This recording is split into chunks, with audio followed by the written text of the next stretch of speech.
jemi në edicionin e 7, po kur pyesim pionerët e parë, një prej tyre jeni dhe ju, bile keni qenë dhe drejtori i festivalit,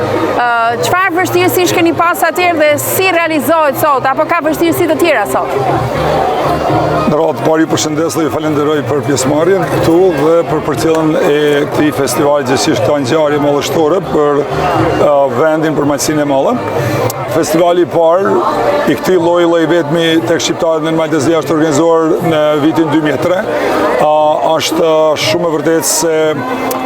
kemi pas pengesa të jashtëzakonshme në fillim, sepse në atë kohë ishte një diçka risi për shqiptarin në Maltezi dhe normalisht qeveria të hershme malazeze, atë fakt serbo-malazeze nuk donte ta lejonte një organizim të tillë, sepse në një farë mënyre ishte festival mbarkombëtar dhe të gjithë shqiptarët ishin të bashkuar këtu në këtë vend, nga të gjitha trojet shqiptare dhe nga diaspora.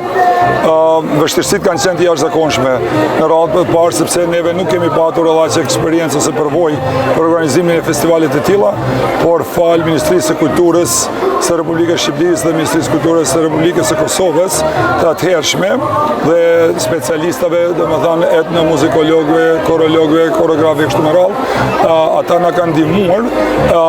sa i takon nivelit artistik dhe përgatitjes artistike, kurse organizative në një farë mënyrë neve kemi marrë edhe eksperiencë edhe më parë. Por, siç e thash, unë kam pas vërtet nderin të jem drejtori i parë i festivalit folklorik mbarkombëtar Rapsha 2003 dhe jam tejet i lumtur që ky festival vazhdon edhe sot e kësaj dite në edicionin e 7, shpresoj që ky festival do të zgjasë derisa jeta të ekzistojë. Pra ky festival për Malsinë e Madhe është një thesar i madh dhe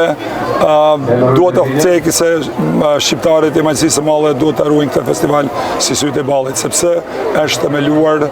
me vështirësi dhe edhe pse ka pas aq shumë vështirësi neve nuk jemi tërhequr. Kur është fjala për a është organizuar më vështirë më parë apo sot, unë mendoj që sot është shumë më lehtë, sepse kjo gjeneratë që organizon pra shoqëria kulturore artistike është rritur me festivalin dhe kanë marrë përvojë dhe nuk ju mungon as përvoja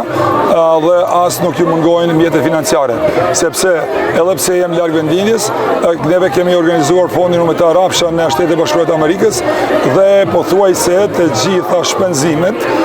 neve i kemi mbuluar. Edhe pse këtë vit komuna e Tuzit ka lënë një përkraje të voliçme, dhe çka shfrytëzoj rastin edhe ti falenderoj, po ashtu edhe disa aktivistë dhe biznesmen nga Malsia e Madhe. Pra ka filluar që të sensibilizohet për krahja financiare edhe nga vendi, shpresoj që në një të ardhme komuna e Tuzit do ta